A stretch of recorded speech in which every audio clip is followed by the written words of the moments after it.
The year is 2007. I am a 5-year-old child, and I am in a movie theater with my dad watching a movie titled Transformers. And it's safe to say that I was completely blown away by what I saw that day. My biggest, most vivid memory from seeing this movie in theaters is seeing the Bone Crusher Optimus Prime fight scene on the freeway. It holds up today. We'll get more into this obviously later on, but for me, that is my first ever memory of Transformers. I hadn't seen the cartoons before that point. I didn't even know what it was. I just knew that it was like robots transforming into cars and vice versa. So for me, it was like it blew my mind as a child because I love robots, I love cars, and now they are one thing. I love this. So with that kind of out of the way, that's my introduction to this film. My name is Cole McCormick. This is my channel, Firewood Media, and I am accompanied today by my co-host, Mr. Gabe Pett. Now, Gabe, you are a bit of a Transformers fan. A little bit, yes. When I sent you a list of topics, or at least you sent me a list of topics that you wanted to talk about, Transformers was one of them, and that kind of made me go, yeah, let's do this. Let's talk about Transformers. So give me your first experience with seeing this movie. So I have a little extra backstory with it. So when I was a little kid, I had a friend who lived across the road from me, and we'd hang out a lot. And his dad was a huge collector of the figures, like the Gen 1 from the 80s. Basically everything, pretty much okay. all of their different generations and stuff like that. He had them from all the old stuff to the anime versions of them. Sure. And, yeah. Was that Armada? Yes. Yeah. Well, kind of, sort of. I know that one had... It's the Unicron trilogy. Okay, gotcha, yeah. But, sorry, staying focused. Yeah. We'll get there. And, since I kind of got into Transformers from that, because since my friend's dad was so into it, collector-wise, he had a bunch of the comics and old magazines that had all stuff about them, so my friend was into it, and then I got into it from there. And my dad was not really as into it, but he's big into big action movies. So when the trailers came out, I was like, and I went, Dad is like, I want to see the cool robot Transformer movie. Can I go see it, Dad? And he's like, sure. It looks cool enough. Yeah. And then we went to go see it. I probably was a little too young to see it. They had it was a PG movie, I think. Because you're born a year, I think, before me, right? I was 4, I think. Yes, I was 3 or 4. Okay. This is very little memory of mine. Yeah. I was really little when it came out. But I was really close to my friend at the time, so I just love Transformers because the big robots. And then ever since then, I've been a huge Transformer fan. So I've watched all the movies, watched a bunch of the shows and stuff like that. So that's kind of my insight to the series. Yeah. Yeah, I think that's interesting, at least for me, because I remember the Unicron thing as well. I remember that being on TV. I never really watched it. I just I watched a couple. I think I watched the Armada season, and then didn't really watch after that. Mm-hmm. It's been a long time since I've watched any Transformers. Today's episode of Firewood Media Cast, which really quick, we haven't done an episode in 6 months. The last one was me and Dylan talking about analog horror, and that was back in the summer. It's kind of funny because that was just I want to bring back the podcast, and I want to use it more like this. Before, it was just sort of making it just to talk about whatever, but I feel like having more of a structure would be a lot better. So anyways, today's episode is going to be about Transformers, the 2007 film directed by Michael Bay, and the entire point of this discussion is going over how I personally think that it's genius. It borders on being a masterpiece, right? And that's sort of my take on it. And it has its flaws, right? Yeah, which takes away from it being a masterpiece, I guess. But we'll get more into that. Right now, though, what I want to do is just start out with a plot synopsis to sort of get you, even though, you just saw this today. You told me you rewatched it. And then I rewatched it last night. So just kind of going over the whole, the plot, just so that the viewers know exactly kind of what we're talking about. So the film starts out with what I consider to be iconic opening narration from Peter Cullen as Optimus Prime. Before time began, there was the cube. That's just the most iconic opening to any movie. It's a good opening. I really appreciate. He's got a really good voice. There's a reason he's been Optimus Prime since the original show back in I think 19. I don't remember. It's the 82, I think, when the original show came out. But don't quote me on that. I don't know. I probably should have written that down in my notes, but All I have for that stuff is like when this movie started development. So that's as far back as I have for the notes. But yeah, no, it's a scary thought to think that one day he won't be voicing Optimus Prime. Yeah. Him and actually, no, he didn't. The guy who voiced Megatron in the original Frank series. Welker, I think. Yeah, he didn't voice Megatron in the first movie. Yeah, that's right. It's Hugo Weaving, who was Agent Smith in The Matrix. Yeah, he voiced Megatron, I think, in the first and second movie, and then Peter Welker came back for the third, and then the rest of the movies. Because he was Galvatron in Age of Extinction, right? Okay, He I was remember that because I was Galvatron. like, that's Frank Welker. I know that voice. You're right. Yeah, he was. I thought. Maybe it was. I don't remember. But I don't remember exactly when he came back. Because we'll get into the sequels too. Yeah. We'll briefly touch upon those because we kind of have to. Yeah, they're kind of So okay, but so anyways, Peter Cullen, iconic voice. Mm-hmm. There is no It's a lot like Kevin Conroy with Batman. Yep. Right. Yep. Like, there is very similar. There's one voice. appreciation for There's the one character. voice for that character, and that's why it's with Kevin Conroy gone, it's like, man, as soon as he passed, I immediately thought of Peter Cullen, and I'm just like, man, I want him to be immortal. He's older than Kevin Conroy is. I think He's so, like yeah. in his 80s, I believe. Yeah, but it's regardless, legendary career just as Optimus Prime. Like, he is Optimus Prime. Pretty much, yeah. Yeah. He- So it continues. He talks about how the AllSpark is sort of the creation of the Transformers. It's what gives them life. And interestingly, that's not how it is in the TV show. No. This is something I know about. Yeah. Because in the original show, even before in the old comics, well, because the show and the comics came out about the same time. I think. I don't know. They were... Because the show was made to sell the toys. Yeah. Yeah. The AllSpark... I don't think the cube called the AllSpark in the movie? It was never called... Well, in the movie, I think they just called it the cube, right? In 2007, the movie, the Michael Bay Yeah. one, they do call it the AllSpark. They mainly call it the cube, but they say, like, that's the AllSpark. Okay. I think it's the AllSpark is the power of the cube. I think that's also kind of how it works. Yeah. But with my notes here, it was going to be called the Creation Matrix, but it was too close to the Matrix. The Matrix of So it Leadership, got which is confusing. So they renamed it to the AllSpark. That was sort of why it's called the AllSpark. In the old show and books and comics and whatever, they were made by, I believe, the Quintessons, which are like this another alien robot race that made them. But their existence changes. Sometimes they are just born from like the planet Cybertron or whatever.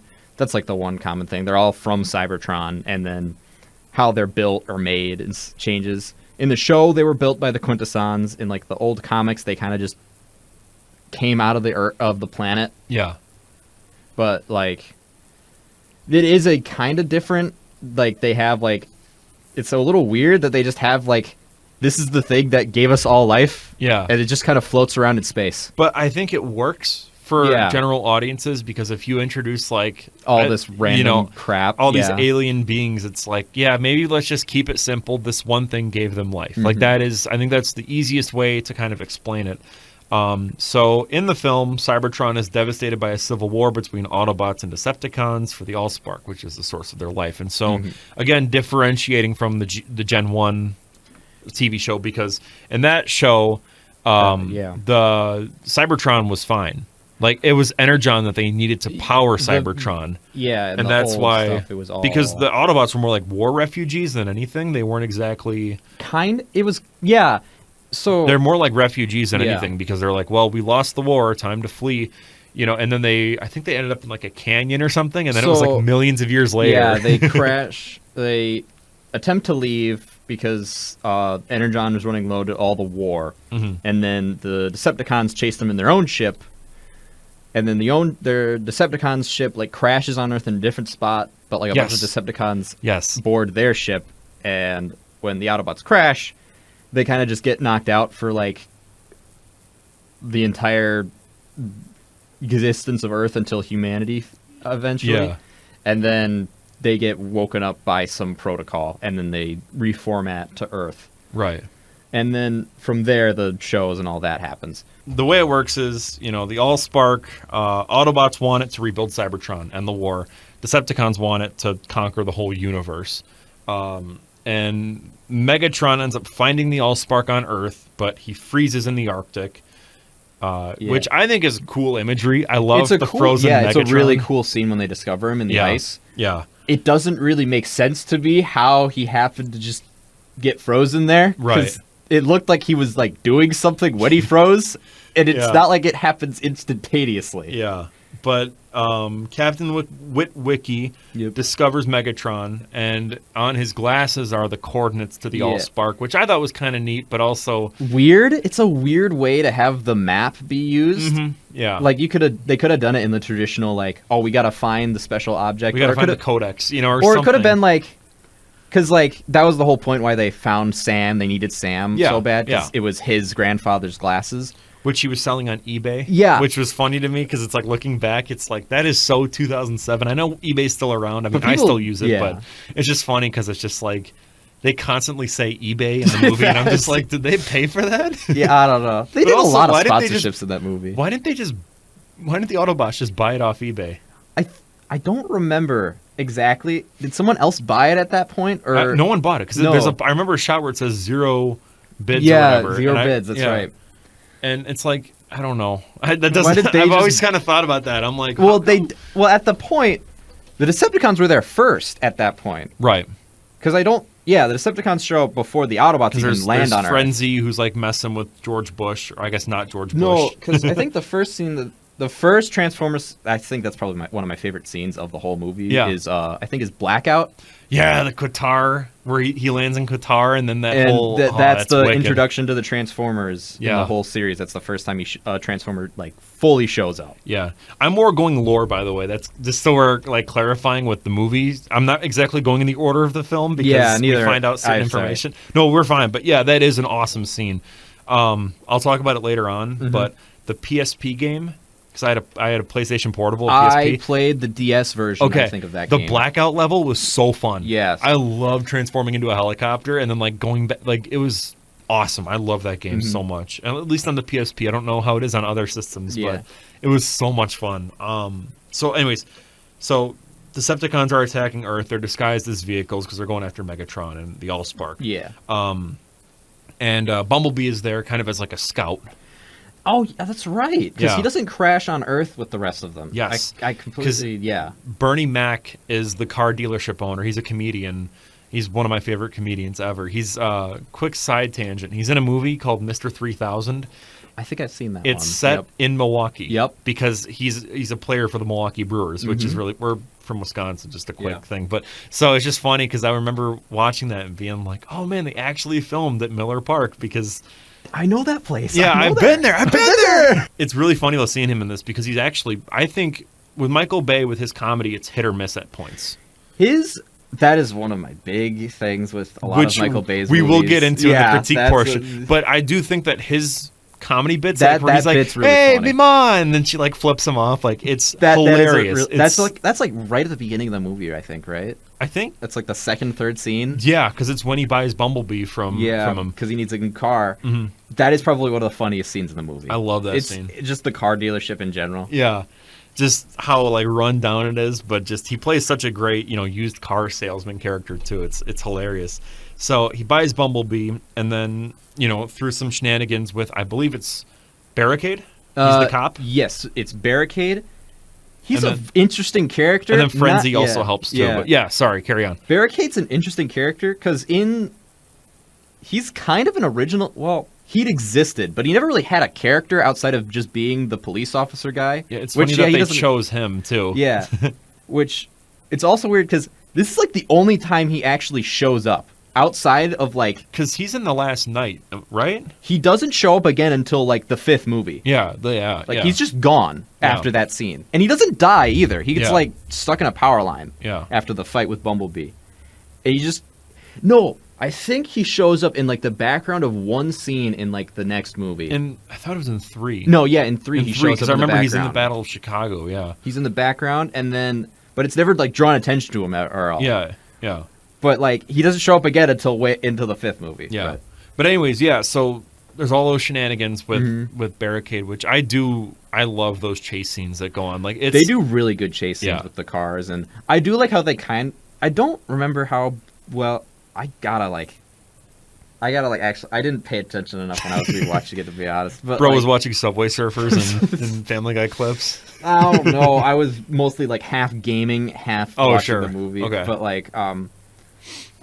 I do like how they incorporate the Transformers' ability to actually transform in chase scenes a lot. Yeah. Even with the newest ones, they do that a lot more. Mm-hmm. But I like the idea of hey, yeah, if they're able to if they're functioning living creatures that can morph between two forms, yeah, they're gonna be able to do stuff that a normal car shouldn't be able to do and escape and do stuff.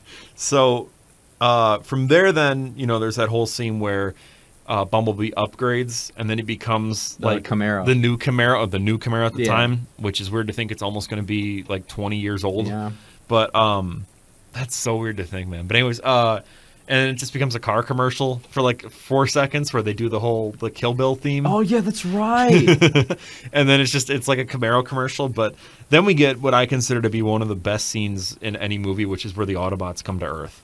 And that Arrival to Earth scene plays, and the Arrival to Earth score by Steve Jablonsky plays. I get chills when I hear that music play. Over that scene, it is just Say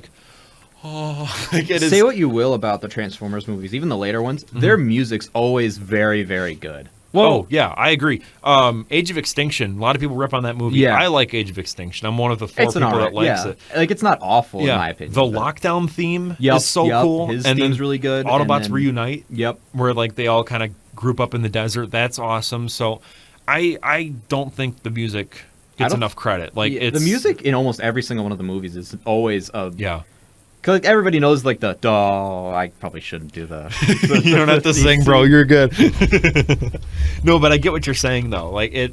The music is so underrated with the Transformers movies. So then what happens is they end up getting arrested. They end up in the Hoover Dam, and this is where, in my opinion, the movie kind of starts to slow down. It's okay. Well, is this is after they interact with Sam and everything. Yeah, they interact with Sam and everything. The whole first introduction to all the different Autobots. Yeah. I actually kind of, a lot of people rip on Jazz being a black stereotype. Right. Yeah. Well, that's a thing. We'll get into that too with the sequels. But yeah, that is definitely an issue that kind of plagues those movies. I do like how this first introductory scene gives you basically the overall character of all the different ones. Yeah. Even if they barely get any screen time, right, you get a sense of this is what these characters are. I think it's Ratchet, the medic, the Ironhide, who's the big, the big gun. Yeah. Jazz, who's the cool one, I guess. The cool guy.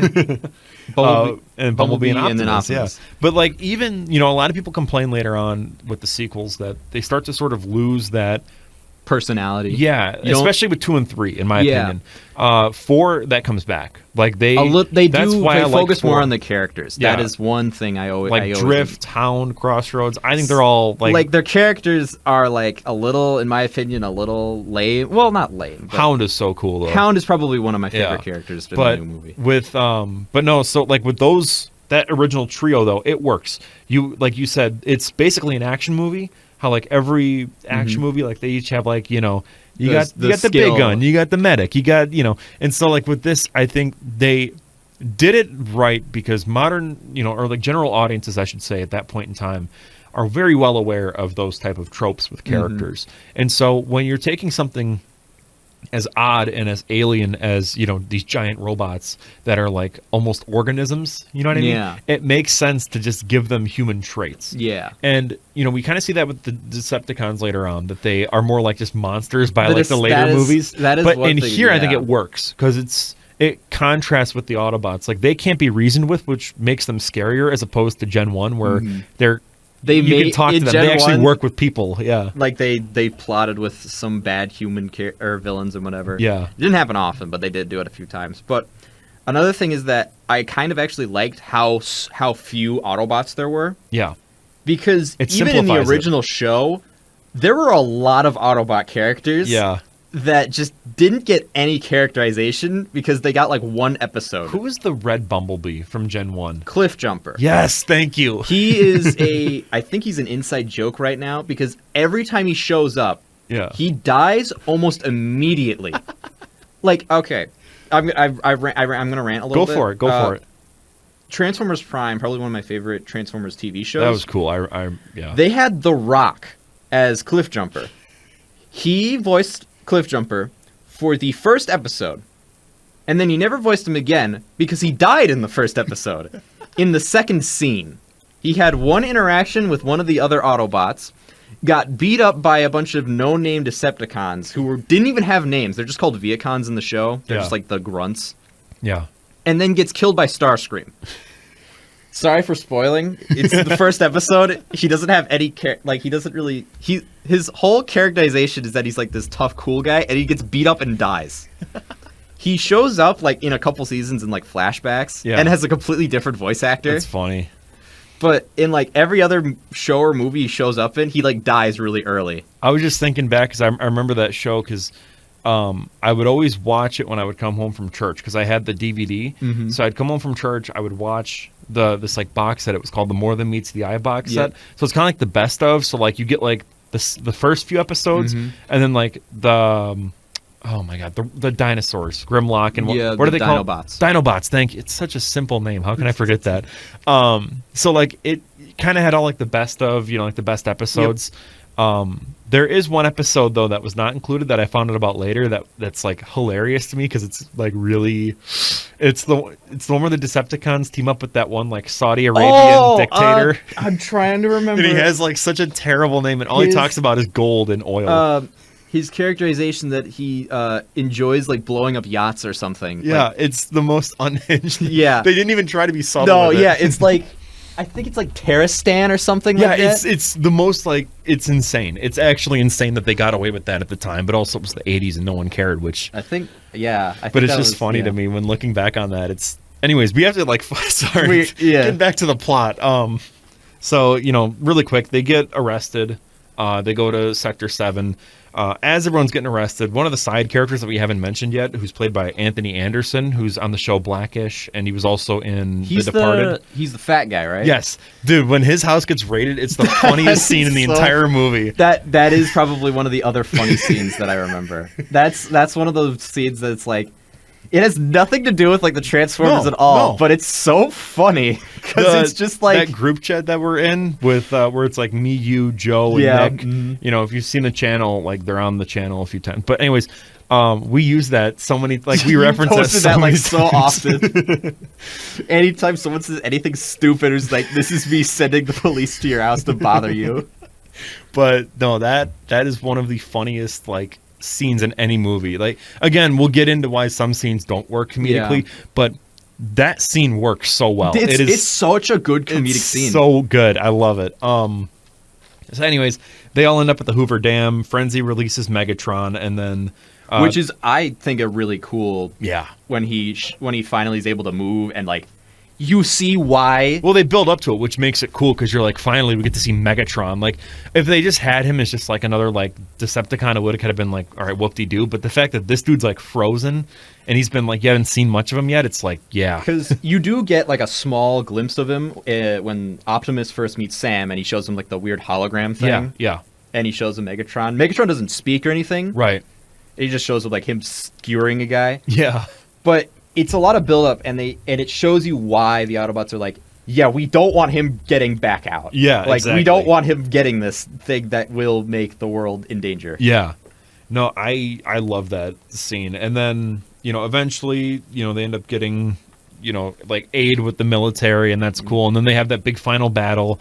And then Optimus is like, put the AllSpark in my chest and sacrifice me, and then he does it for Megatron, and then he kills Megatron, and then it's like, oh, in my opinion, one of the best endings to any movie, where it's Sam and Michaela, and they're on like the hood of Bumblebee. They're making out as Optimus Prime gives one of the most badass speeches ever, talking about we are here, we are waiting, and then Linkin Park starts playing, and it's like yes, cinema. Like, it is the greatest thing ever put to film, and I adore it. Like, it is like, it became a meme actually. Yeah, like, I don't know if you remember that. Yeah, there's a reason why though, because it's good. It's it's good, the perfect amount of like, it's corny, but it works so well. Like, it's so Hollywood, but it works as a perfect ending. Yeah. It, like, I don't know. I can't even explain why it works as like, like filmmaker brain and film critic brain. because it just works. Yeah. Like there's no other way around it. You know what I mean? So yeah. Sorry, I kind of cut you off. So if we want to kind of backtrack, I have no idea what I was. No, gonna say. okay. Just because we were talking about the battle and how like Jazz gets ripped in half. And Oh yeah, that's the brutal. battle. Dude, when the Xbox thing gets turned into, like when all these Xbox products are getting transformed. No, it's an Xbox and then a Mountain Dew vending machine. I wanted that toy so bad. I don't think they ever made. Did they make a toy for that? I swore they did because I remember seeing one at a Kohl's and being like, oh. But yeah, no, I wanted one of those so bad. That's the plot. The battle scene was actually probably one of the better battle scenes. Mm-hmm. Because it's focused, because it's mainly centered around Sam, which I know a lot of people don't like, but I feel like when you have in the first like movie, movies, I actually kind of liked Sam as like a character. I think he works. He's an everyman, yeah. Yeah, and you get a sense that he's not like the greatest guy, and the movie doesn't like make him. Well, the second movie kind of turns him into one, but like in the first movie, he's just a normal person. The only reason the Autobots have to like save him so much is because he's the only one who really knows what's like where the thing is that they need. Yeah.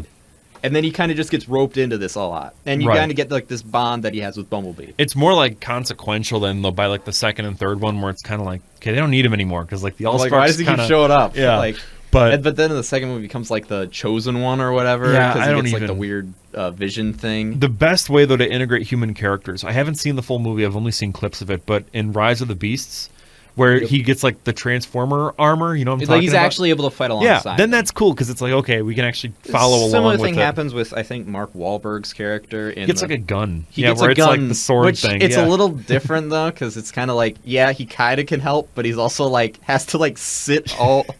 He has to like just sit behind like rubble and just go like pew pew pew pew. Which I guess is helpful. It's just like it's a weird way to have him integrated into the thing because he just kind of finds it and then is able to use it immediately. Yeah, but no, I honestly think though that Transformers 2007 for the most part is a very solid, good, almost great movie, and we'll kind of get into what makes it not great. But so we can kind of throw these notes.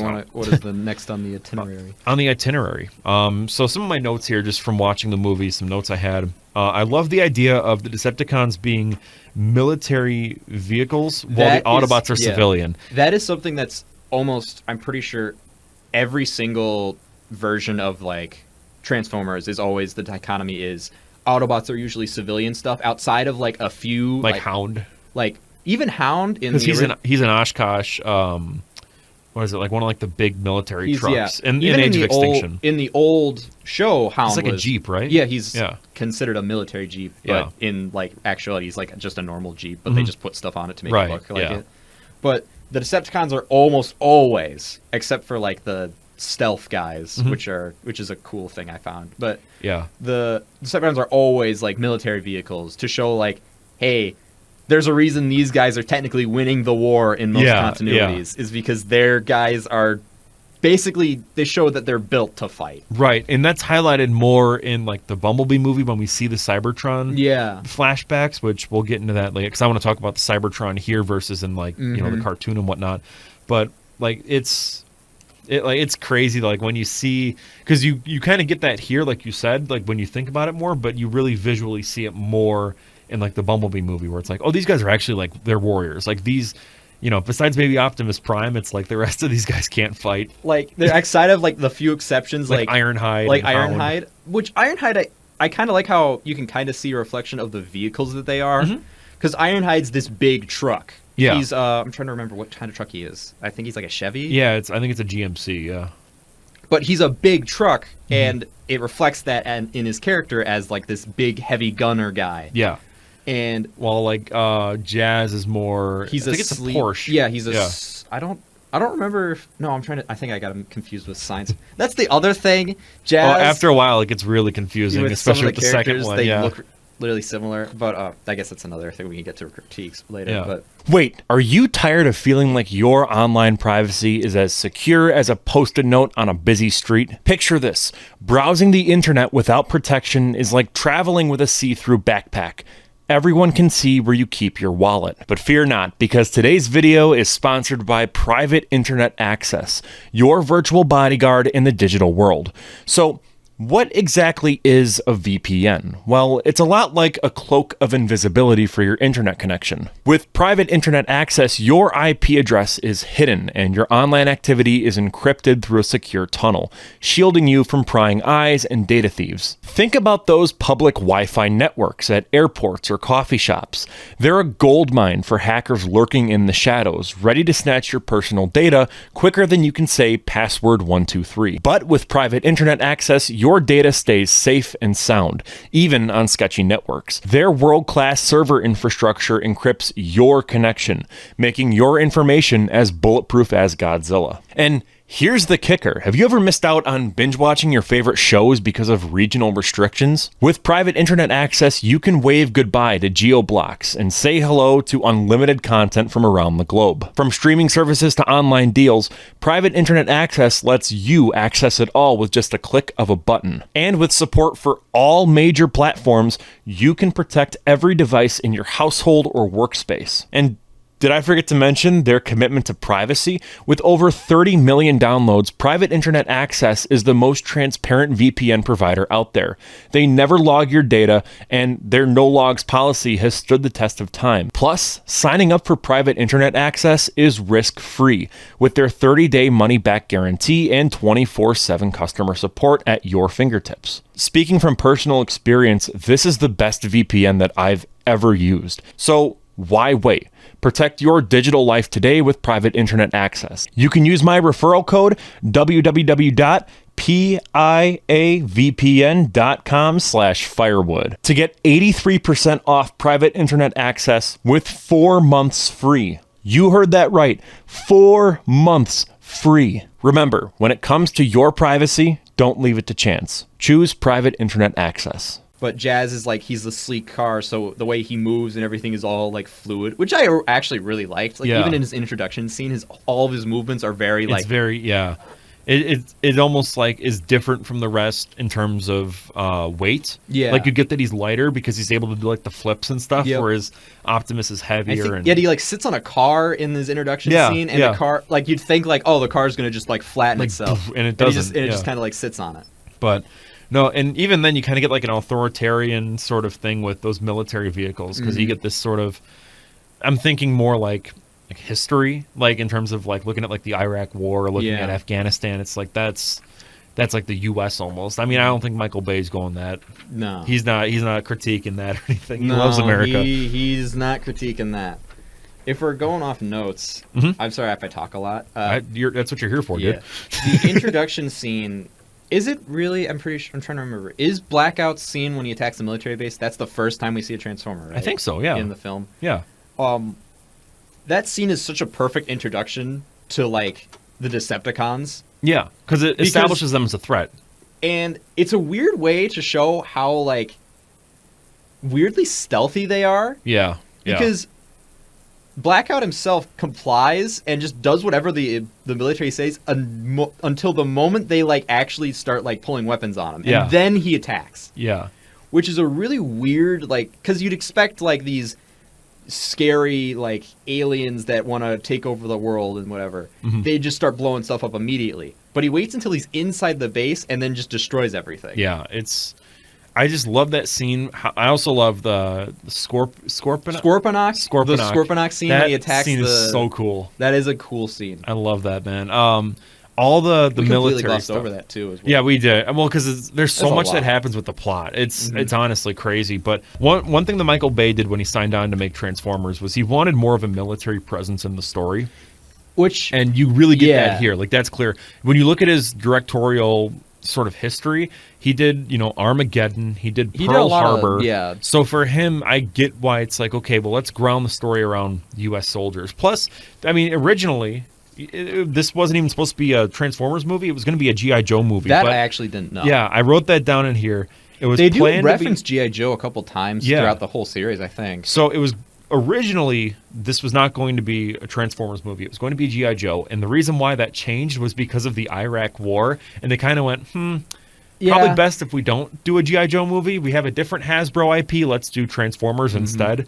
And then it kind of went through, production hell. I mean, they still ended up doing, like, Iraq stuff. Yeah, like with the Scorponok scene. With the Scorponok scene, and like the whole original attack is on the military base that's in, that area.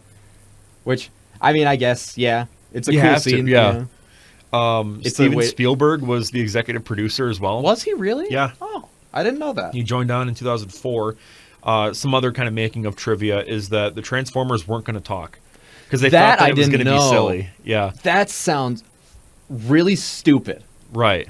Like, I don't know how they could have pulled that off. The only one that I get it if it was like, oh, maybe Optimus, or like you have like a translator or something, but it doesn't make sense to me why you would want to do that. Because like I could get like the whole like, oh, they're aliens, they shouldn't know human speech, but like it's really dumb. Yeah. It's just it's not going to be enjoyable if you don't have them able to like actually converse. Yeah. Especially if you have like background on like the Transformers being able to speak in the old shows and whatever. Right. Well, one thing, you already kind of made this point, is that the physics of the robots were based on the cars. So if they were bigger, then it was like, okay, well, we're going to figure out what the weight of that car is, and then we'll apply that to it, which makes a ton of sense.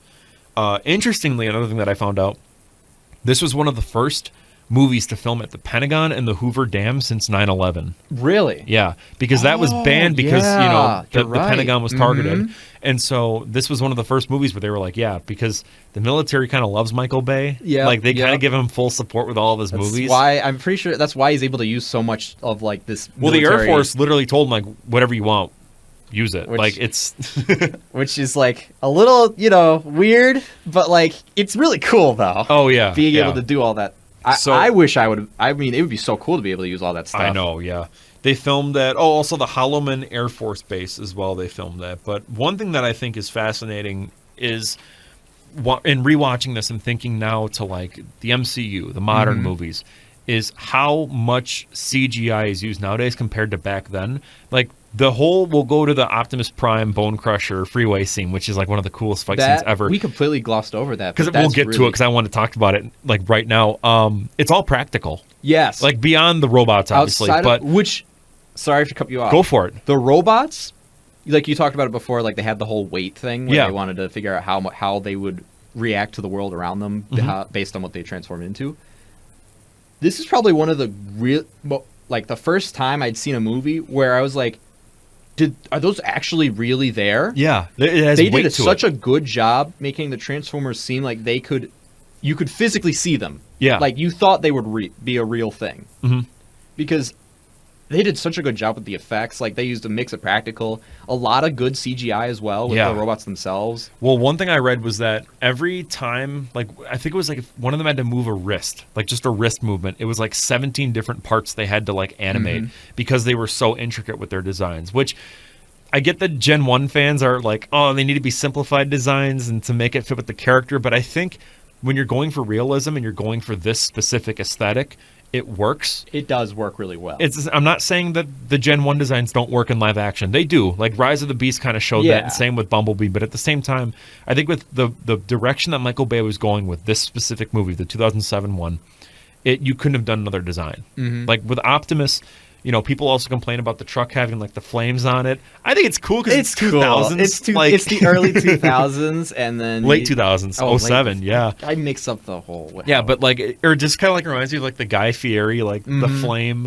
You know what I mean? Like I get the whole flame shirt. Like it was just kind of a thing that everyone did back then. But it's and then it kind of stayed as a design element the whole series. Yeah. I think it works, and knowing cameras, it's hard when red is on camera because it like clips in a weird way. Yeah, it's hard think that's to describe. why I think in the first movies or so, he's more blue than he is red. Yeah, he's almost like an orange. Yeah, like kind of like that color actually, right there. Yeah, which I think in the later movies he gets more red on him. Yeah, but like in the first, you don't even really notice it though because of it works because he's mostly just metal, but.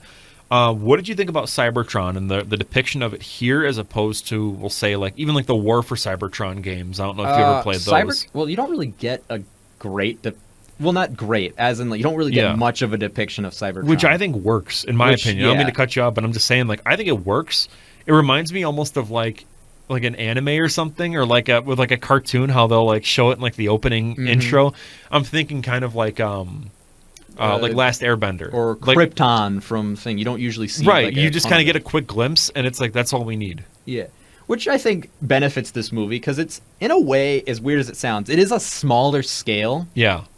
Like, there's not a ton of Autobots or Decepticons. Like, yeah. there's they have, like, army, but it's not, like, a huge, like, massive thing. Their conflict takes place in, I think, like, just a small... Where is it, again, at the final battle? I think it's... I don't even remember what city it's in. It probably says it on, like, the... where, like, it has underneath the bottom frame, but I don't remember specifically, because I have in my notes that they were in Nevada for that Air Force base, but then it's, like, they end up somewhere else, and... But, like, for the final battle, yeah. That whole battle doesn't really take place in such a giant area. It's just that small... It's like 2 blocks. Yeah. Yeah. Which is ironic when you look at, like, Chicago, and it's like a mass casualty event. Yeah, it's like... even then, though, like, you'd expect... No, I guess that's more getting into the older movies, or the newer movies. Like, you'd expect, like, if they have this huge army now, they'd do more than just occupy a single city. Right, yeah. But that's... getting into the other movies. Yeah. So we kind of touched on this a little bit earlier, but the comedy in this movie, where it works and where it doesn't work. In my opinion, it works with Bernie Mac. I think he's great as that used car salesman. It's great when Anthony Anderson is having his house raided by the feds. That part's hilarious. Where it doesn't work are like the one-liners, where it's like... One-liners? Like where... He can't do... I don't think I've ever really laughed at a one-liner outside of, I think, the one scene, I think it's in the third movie, where Ironhide smashes the top of Optimus Prime because he's in his truck mode. Yeah. And goes, he's pissed. After after this reveal that they had been hoarding like this Cybertron technology. Yeah. Because that's just a funny scene. Right. But like the Ratchet line where he's like, I think the boy wants to mate with the female. Yeah. Like that. I don't like that line. Or the part where he pisses on John Turturro. That's so lame. It's like, we never actually went into, what's it? John Turturro's character, yeah. He's probably one of the funnier characters. I like him. Yeah, he's actually got a decent character. Like, well, he's a great actor, anyways. He's in like the Big Lebowski. Yep. He's I loved him in the Big Lebowski. He's just a good actor, right? And I like his character because because it starts off he's kind of like an antagonist sort of role with him trying to kidnap because he kidnaps Bumblebee and right. Yeah. They want to. And then he goes into like a schizo arc later in the later movies, films because really he gets like. I think he loses his job and whatever, and then goes kind of nuts. But his, like, in the frame of the movie, it makes sense because their only interaction with any Transformer has been them attacking a military base and then attacking a small military outfit in the middle of active war zone. Yeah. So he just sees them as like soldiers. Yeah, and then the other interaction is them plummeting to Earth, like, basically missiles, which as cool as their introduction is, it's like you could have entered the Earth like less violently. Yeah, but I think though with the comedy, it's like I just feel like Michael Bay kind of relies a bit too much on the poop and fart jokes. Yeah, and it's just later on to it we really get into that, and we also get into like the racial stereotyping as well. There's a little bit of that, a little bit here, but the second one it's like, oh my god, dude. It's like with Mudflap and Skids and Mudflap, which is so weird. Wow. So bad, man. I and that was the funniest thing about them is that they wanted those characters to be the new like Bumblebee. Yeah, I don't know what they were thinking. They wanted them to be like the Pikachu of the Transformers, which I don't know how they thought that would work. Because they didn't give them characters. They weren't characters. They were just caricatures. And then so bad. Because weren't they killed off in the third one? No. They were going to be. Okay. And they were planned to show up in the third movie. There is because I watch a lot of videos on the films and stuff like that. There is a single scene in the third movie where they forgot to edit them out in their car form. Okay. And that's the only time they show up. Okay. In the book and like comic version, they get killed by the main villain. Okay. Protecting Bumblebee, which is like the Sentinel? Sentinel Prime. Yeah, he's Sentinel the main villain Prime. in the third movie, and that's how they die in the third movie. I always mix up him and the Fallen because they look so similar. They do not look similar at all. Like the face. Their faces it's like similar. A long face. That's why I kind of see it that way. I don't see them that similar. Sentinel's got more of like He looks like they scanned who's this actor? Leonard Nimoy. It's like they scanned his face onto Yeah. onto his robot. There's just something about their physicality to me where it's like, I don't know, it just kind of blends together. Plus, it's been a minute since I've seen Revenge of the Fallen, but say what you will about that movie. I do like the Fallen's design. Mhm. I wish he looked more like the Decepticon insignia. I don't Because remember. in the old stuff, I'm pretty sure he's considered the original Decepticon. And I just don't remember the movie that I'll probably have to rewatch it, but I just remember like not liking it when I was little. I remember liking Devastator and then going like, yeah, okay, whatever, and then I just never watched it again. So oh, gosh, Devastator. He was so cool, and then the balls, the scrotum joke. That they just ruined him. It's like, well, he's not cool anymore. I wanted the toy so bad though, because you had to buy like the main head part, and then you had to get like all like the other parts. That was the one downside to the Devastator. This is getting off track, but like one downside to Devastator, it's like in the old shows and even like stuff like that, or in other shows and stuff, when you had like the combiners, is what they're called. Mm-hmm. You could physically like picture like the different parts of them. Yeah. Devastator kind of just like hodgepodges together into like one mass. Yeah. And it's like, how do you transfer that into like toy form? Yeah. So all the toys of Devastator always ended up looking like a little weird. Yeah, I guess. So I have an interesting story with the combiners, and yeah, we got time for it. We're good. So again, if we're going even more off topic, here we go. So I was at the Mitchell Corn Palace in South Dakota. I've heard about that place. Okay. Yep. I went in there. It's like a tourist trap. It's just a high school gym basically on the inside. And there's a bunch of people. A bunch of corn? Well, it's a palace made of corn, but they're just like selling like random crap. Isn't that the place where, I don't know if there's like a YouTuber, Ted, visited that or something? I think I don't know, but Ted Nevison? Yeah. Yeah, I think he did. Visits Yeah. that, and then he visited like a place nearby that was like this creepy religious place. Or so whatever. I went there. And I was like looking at all the stuff, and I'm like, oh my god! And I was huge into Transformers at that point in time. There was a Gen 1, like one of the combiners or whatever. I don't remember which one. I'll throw it up on screen right now once I figure out which one it is, because I have to find a picture of it to know. Was it like a green guy or? It was different colors. I'll show you when we're done recording. But basically, so I'm there. I see it. It's in a box, and it's like very clearly a third-party thing. And I'm like, well, okay. And it was like $5, but it was like massive. And so I bought it. I put it together, and it was like, cool, I own this. But I like hardly ever played with it because it was old, and it was just whatever. So it's just in my house. But it's just bizarre because it's just I found a Gen 1 Transformer at the Mitchell Corn Palace. I found it at the Mitchell Corn Palace. I don't know. It sounds like a place that would just have like the random crap they can find. And it wasn't used. It was like new. Yeah, wow. Which is just weird. But anyways, back onto this. Yeah, sorry, my Mitchell Corn Palace Transformer story. Are we onto the critiques now? Yeah. Wow. We're only two in. Sorry, keep going. So I have a big critique, which it's a half and half. The Decepticons are so flip flopping, or I don't know if that makes any sense. Like, some of them have actual designs, like character, like you could see, like Bone Crusher. Yeah. His whole characterization is in like the outside material is that he's just batshit crazy. Yeah. And he just hates everything. Yeah. Which is why he immediately just attacks everyone. Right. But and like you could kind of get that because it's like his face is like this huge, like this scary like skull. Well, I don't remember if it's like a skull. It's more I remember it looking more just like a. Like he's got like a face mask on. Like it's hard to describe. Yeah. But you can like see it. Like he's got the black red eye.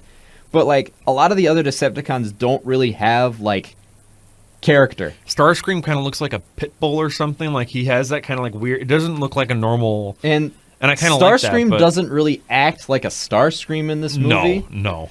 Even in any of the movies with Michael Bay, he doesn't really act like Starscream. Have you ever seen Godzilla King of the Monsters, the 2019 one, with like Rodan and Ghidorah and Mothra? It's an American one. Are you talking about the one that came out a couple years ago? Yeah. Where they fought King Ghidorah. Yeah. I've seen that one. Rodan is more like Starscream in that movie where he's constantly going back and forth and trying to be like, besties with whoever's like the most strongest. With Starscream, his thing isn't that he's always trying to go with the strongest. He just wants to... Well, he wants to rule, but as like a kind of like a conniver. Like he wants other people to do his dirty work. He's a weird Starscream because he's like an actual genuine threat, Mm-hmm. which doesn't often happen in a lot of the other materials and other like shows and stuff. Yeah. He's often just a kind of goober who just kind of like haphazardly made his way to second in command and then just comes up with stupid schemes to try and kill or take command of the Decepticons. Yeah. In this one, he's able to take on, like, I think there's a scene where he attacks both Ironhide and Ratchet at the same time and just kind of trounces both of them. And, like, that's, like, the most I've ever seen a Starscream usually do. Right. No, so with me, I always loved Skywarp.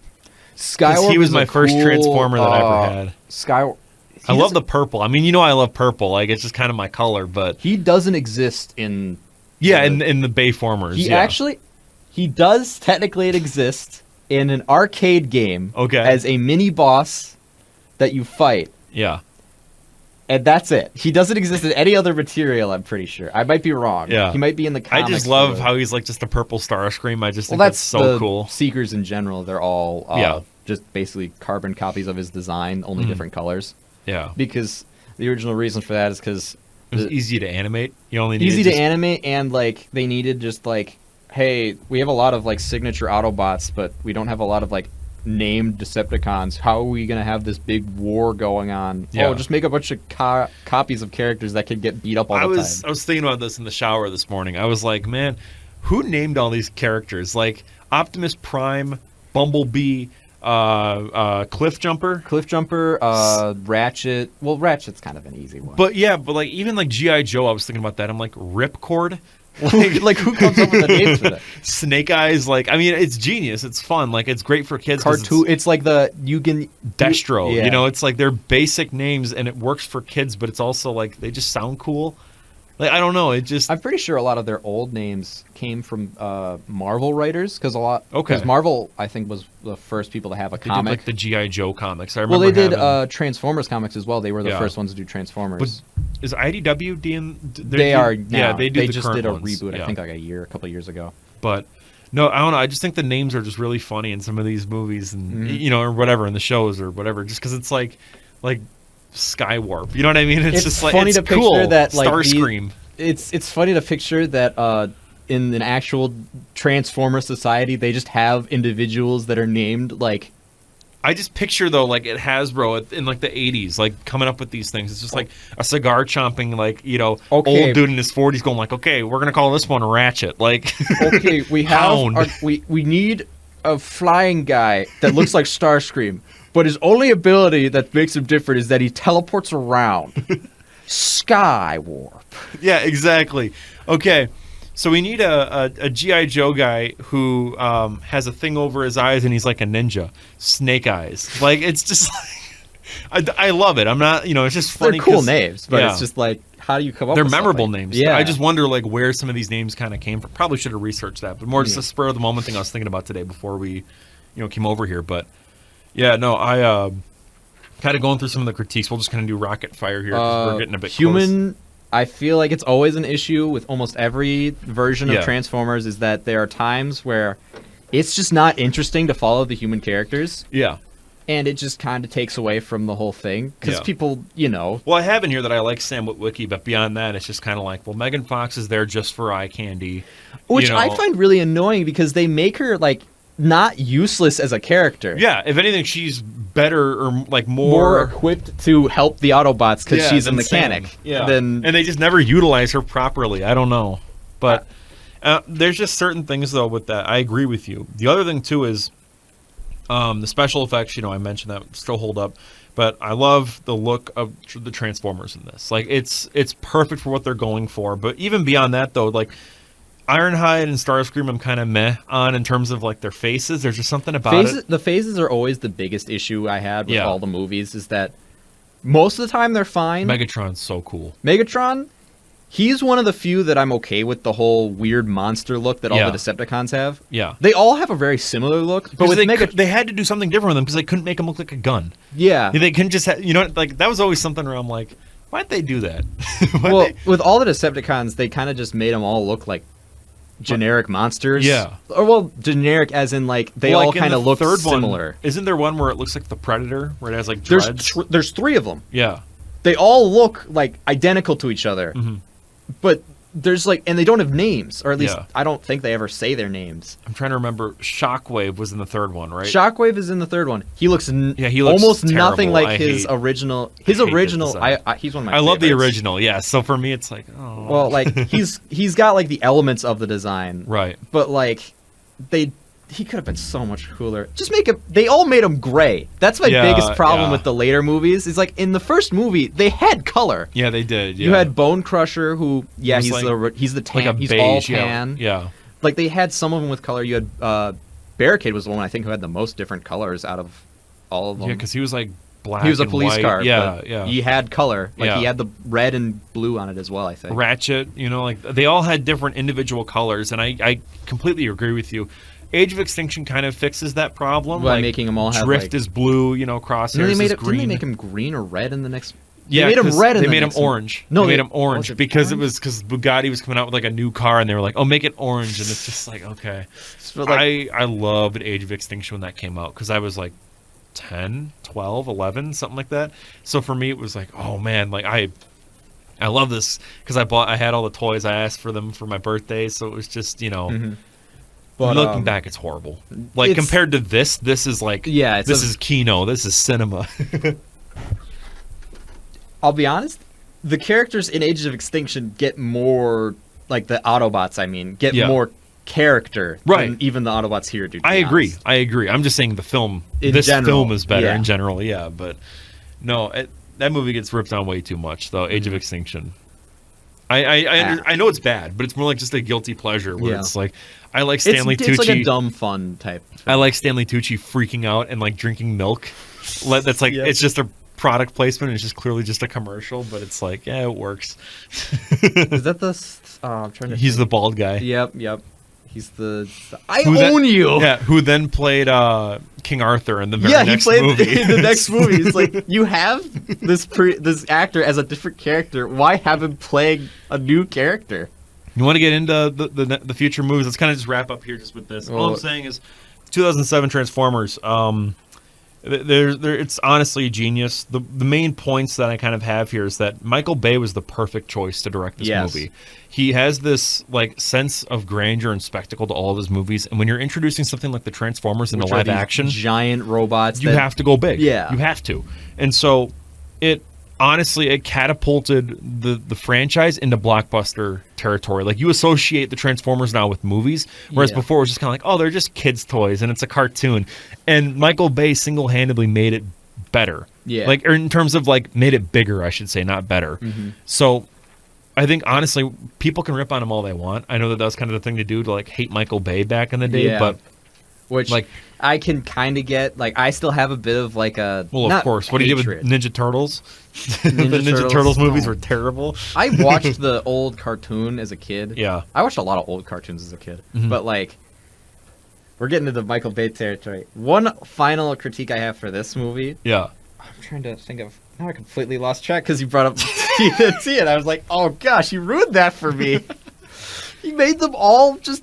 But Well, he was gonna make them aliens. yeah, That was he so made funny. them all like almost aliens, and then he made Shredder like an Iron Man suit, which was one of the cooler things he did, I guess. I agree, yeah. But so getting kind of into the future ones that came out. So the second one I haven't seen in The years. second, I Revenge of the Fallen. I've Yeah. seen all the other movies a lot because I was like when I was younger, I was Yeah. like, oh, these are so cool. yeah. Before I had like a taste for like development of character and Yeah. like actual like understanding of film, which I still don't have a ton, but I have more than I did. I feel like You could feel I feel like no one actually has to have a perfect taste in movies because everyone like I don't know. It doesn't take a genius like chef food critic to know if a burger tastes good. Mhm. You know what I mean? I feel like Yeah. if you take a bite, you're gonna know if you like it or not. And I feel like that's I think one of the things that really plagued the later movies was that they started going away from the Transformers for some reason and more into the human characters. yeah. Who more often than not either were not that great of characters or were decent characters, and then you never see them in the next movie. I'm an inventor. I don't hate Mark. I don't want to be. I don't want to hate on Mark Wahlberg, but just like he didn't have a character. He just was your standard. Like, I'm an inventor. That's like every line he had. I'm sorry, I'm ranting. No, it's just that. The thing is, the way he says it is just. The second one I'm not a big fan of. It has cool moments. The third one I have a soft spot for a few reasons. Oh yeah. Same for thing. starters, filmed in Milwaukee. Yep. Like automatic dub. Like the art museum is in that. I remember seeing it, like I've seen that place literally before. It was like one of those when I first saw it. It was man. For the second movie, I think I liked like the one thing I liked about is that they introduced Jetfire. Yeah. And then he dies. Right. And then they made a fart joke out of him, and then he dies later on. No, they make an old joke, and then they make a fart joke. Oh, that's right. I was trying to remember which one Jetfire is. Yeah. He's the old guy. Because the other thing I like him for is because he's a really cool. What his vehicle mode is I'm trying to remember exactly what it's called. It's a stealth. It's the I know what you mean. Yeah. It was the old military S-70 one. Blackbird, I think it's called. Yeah.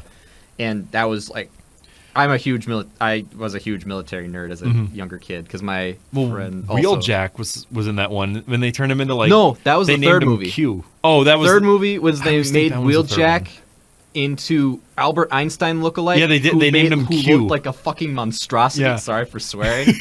But he looked gross. Yeah. Autobots and Decepticons both started looking gross the farther down the line you got. Yeah, well, they named him Q for some reason, too, which is supposed to be like a James Bond reference. Yes, Q it is, makes all the weapons, but it's also like, just call him Wheeljack. Or just like, if you don't want him to be Wheeljack, just don't make him Wheeljack. Yeah. Or, I don't know. Also really quick with 3, I also love the giant, like, the whale things that, like, Avengers just totally ripped off. Wait, I thought Avengers came out before that. No, Avengers was 2012. Dark of the Really? Moon was 2011. So Transformers did that whole the big whales kind of thing. I could have swore. I also love the the tunneling worms throughout the skyscraper. That's also awesome. Yeah, that was a cool. That was I mean, half that movie's just a big battle, and I don't care. Yeah. It's great, just entertainment. another thing that I think kind of fell was that the fight scenes kind of started to get worse. If that makes any sense. Yeah. I don't know if people like. Well, in talk Revenge about of it the a lot. Fallen, I love the woods scene where is probably Optimus one of the gets killed. best It's fight awesome. scenes. Yeah. That out of the whole series. Mm-hmm. But after that, fight scenes started to get more incomprehensible. Yeah, it's just like. And then it's the just this. fourth and fifth movies, you barely could see what was happening in like Right. the fight scenes. Yeah. Because like he started. I think Michael Bay had like this huge like shaky cam thing that started happening in the fourth and fifth movies. So you couldn't really see what was going on most of the fight. Yeah, but kind of wrapping it up, Age of Extinction, I have a soft spot for it. I'll probably make a video on this channel talking about it just because it's one of those things I can't defend, but also like I kind of adore it. Yeah. And then I haven't seen The Last Night. I haven't seen Rise of the Beast because I was just kind of like, I was too old for that at that point. I was like, because I was maybe 16, 17 when Last Night came out, and it also just kind of slipped by. It was like, oh, it's already out. Yeah, they didn't really do a ton of. And then with Bumblebee. Yeah, with like Rise of Mr. Beast, I was like, oh man. They did Bumblebee and then Rise. Yeah, Rise. Well, because me and Dylan were gonna go see Rise of the Beast, and we just never ended up seeing it. But I think that about wraps everything up. I could talk about Transformers for hours. I still have so much more to say, and I'm also like, oh, I wish this SD card had more storage. This could be a 4-hour video, but. Kind of unfocused, but at the same time, it is what it is. You know, we mostly talked about the movie. We did a good job. We only got off track like twice. Yeah, it's all good. It's all good. It's all good. So, anyways, I want to say to everyone, thank you so much for watching. This is Firewind MediaCast. I have been your host, Cole McCormick. That is, of course, Mr. Gabe Pett. Hello. And really quick kind of plug here. First off, thank you to PIA for sponsoring today's episode. Again, you can go down into the link in the description and get some VPN up in your stuff, because you know what? It's like what would be a good Transformers analogy here? You don't want who's the dumb you don't want I'm so stupid. You don't want a sound wave to steal your energon. I don't even. Not even what he does. Also consider becoming a member of the channel too. Memberships starting to kind of do that now. They're $1.99 a month. It's a steal. It is a steal considering what you get. You get credited as an executive producer on all of our movies. It helps us make the content that we want to make, but also you get tons of exclusive videos. You get videos members only. Like it's just straight up like you only get that. You get uncut podcast stuff just like this, so you could see us goofing around trying to set up the cameras and whatnot, but also just extra stuff that we cut. Yeah, so it's definitely worth it in my opinion. At least you get custom emojis, you get badges, all that stuff. So with all of that out of the way, thank you so much for listening all the way through. I'm Cole McCormick. You're watching Firewood Media. Thank you so much for watching. See ya. That's about it. All right. See ya.